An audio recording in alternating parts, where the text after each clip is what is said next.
Hey guys, so I just got in from traveling and I'm feeling a bit down, to be honest with you, because traveling takes a lot out of me.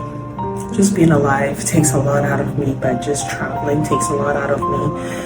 And I'm talking about traveling internationally.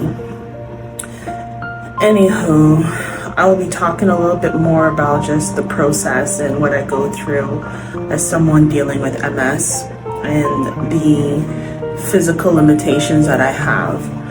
I do have to request special assistance when I'm booking any flight, just so that I do have wheelchair assistance,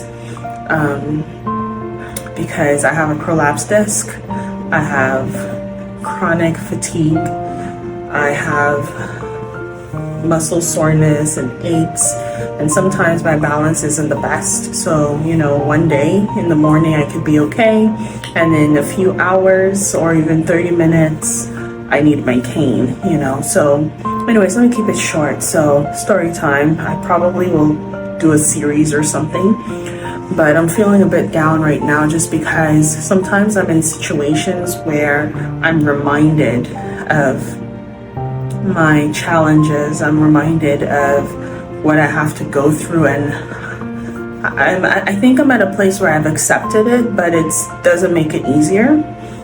It doesn't make it easier for me to just live my life. I'm just trying to live my life, but sometimes I'm in situations that really dampen my spirit.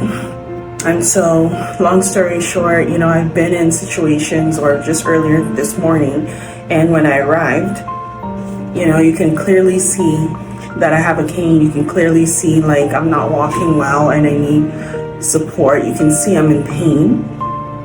You do see a young woman for sure. I don't look like I have any physical ailments that are obvious. But it's in the system that I do have, or I have requested for special assistance, and that requires me to have a wheelchair when I get off the plane, from the plane to that little ramp, or sometimes it's a long ramp to your gate or to wherever you need to go to in the airport. And I'm just tired. I'm smiling, but it's like an annoyance. I'm just tired of being asked, can I walk from here to there? Oh, it's just there. Oh, it's not that far. I know I look young, and there's a lot of ageism that I experience too, where because I look young, I don't look like I have any physical ailments.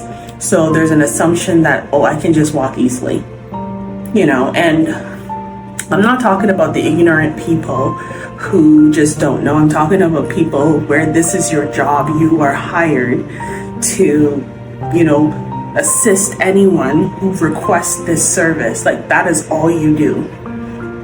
And you still have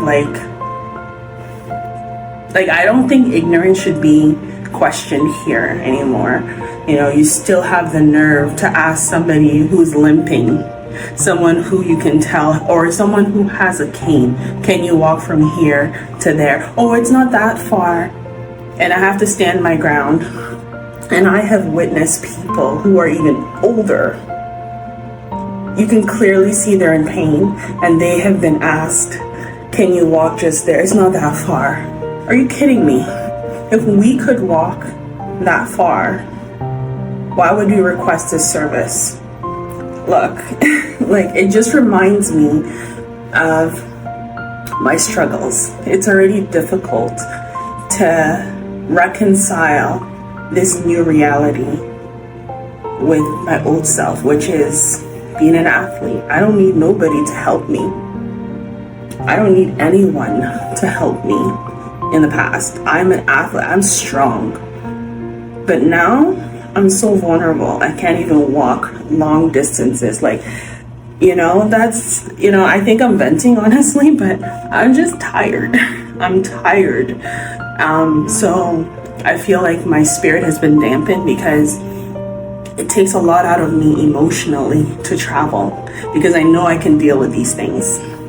It takes out of me to travel because I'm already tired before the flight. I'm already tired before I get to the airport, but I have to push through because it is what it is. What can you do? You know, so like right now, I don't know, I'm just like so frustrated and I'm smiling, but it's an annoyance I'm feeling. And I feel like it's emotionally tasking, it's emotionally draining to have to like, I'm not responsible for other people's emotions.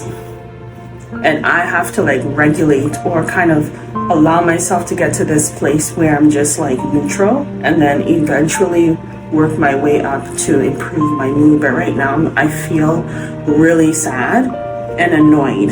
I'm already tired, but I'm tired of being asked, can you walk over there? It's not that far. Oh, it's okay. It's just 40 meters away. Oh, it's just 40 feet away. It's not that long. It's not that far. No, even 40 meters. Oh, it's okay. Oh, can you? And they say it with a smile. It's not like they're being mean. Okay? It's not like they're being mean to me. They're saying it with a smile. Oh, miss, can you walk over there? Oh, it's not that far.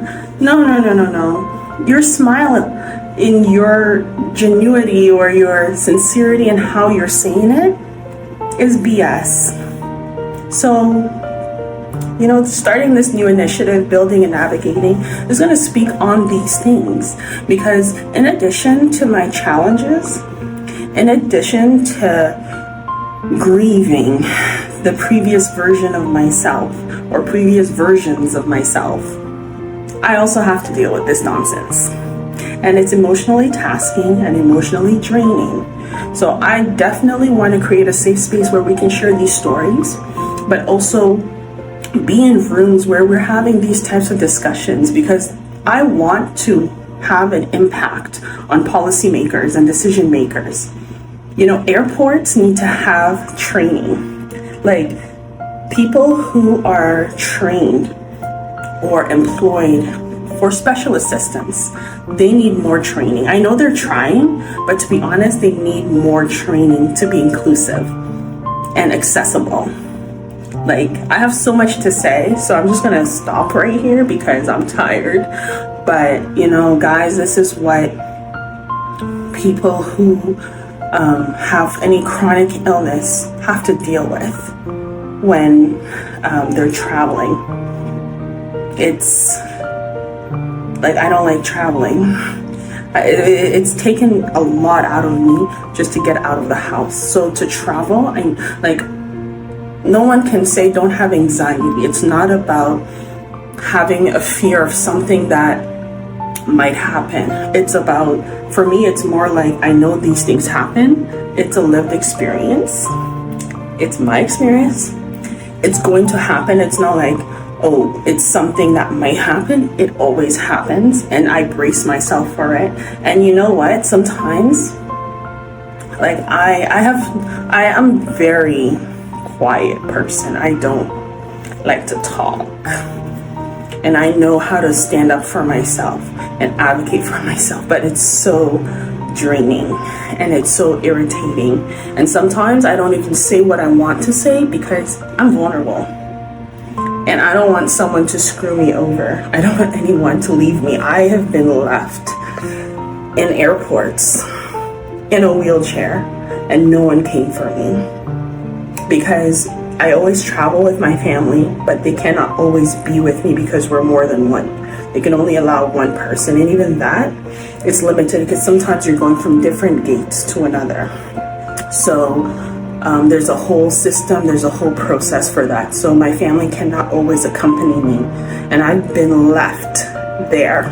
Sometimes I've been told again after I've been left there and forgotten. It's not like people are busy.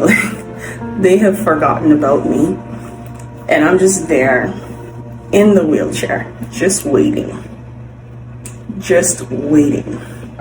And then I'm reminded that I can't just get up and walk because I have a prolapsed disc, which is like a herniated disc. My back isn't straight, okay? I have an arch. and I'm in debilitating pain. So I can't even like help myself. So guys, I just want to share that with you.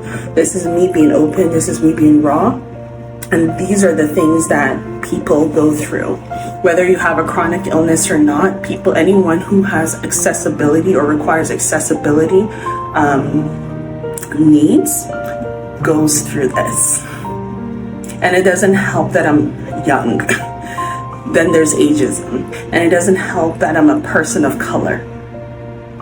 So can you, and then like a lot of people look at me and they're like, you don't look sick.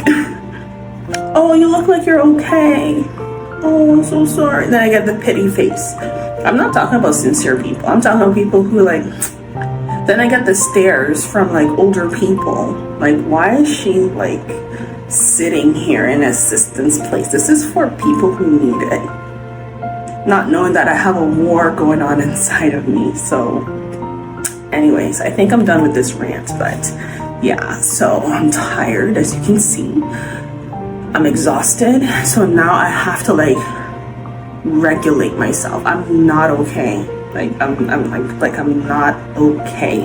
And now I have to like figure out what I need to do right now to like address this, because until I do something to help myself, I don't want to continue to have like a bad evening. So maybe I'm just going to do some breathing exercise to regulate my system. Maybe I'm going to listen to some music. Maybe I'm going to watch a movie. I don't know, but I need to figure out how to kind of center myself and bring some sort of joy, because it's like I was excited to arrive home and whatnot, but how I feel, I'm not okay, I'm affected. And that's not easy for me to do. I don't deal with my feelings. I've never been one to deal with my feelings. I'm a hardcore girl. Military brat. PK. Discipline. Talk about feelings. I can help other people talk about their feelings. I can encourage people. I can talk about my feelings, but to really address how I feel, no, I am the queen of suppressing emotions and internalizing things. And even after I've talked about things, whether it's about others, as it relates to me and how it's affected me, I'm just one of those people where I just absorb everything. And so part of my treatment plan and helping myself is to just speak on it. So this is pretty fresh. Like as I'm speaking, this is fresh. This is like, it happened all day today, 30 minutes ago. So I have to like release that like ASAP, like right away, so that it does not stay in my system, so that tomorrow is literally a new day. I cannot carry yesterday's problems into today. I have too much that I'm dealing with, you know? So guys, this is just an insider or an insight to what I deal with on a daily basis, but especially when you're traveling, like I need a private jet. Anyways, love you.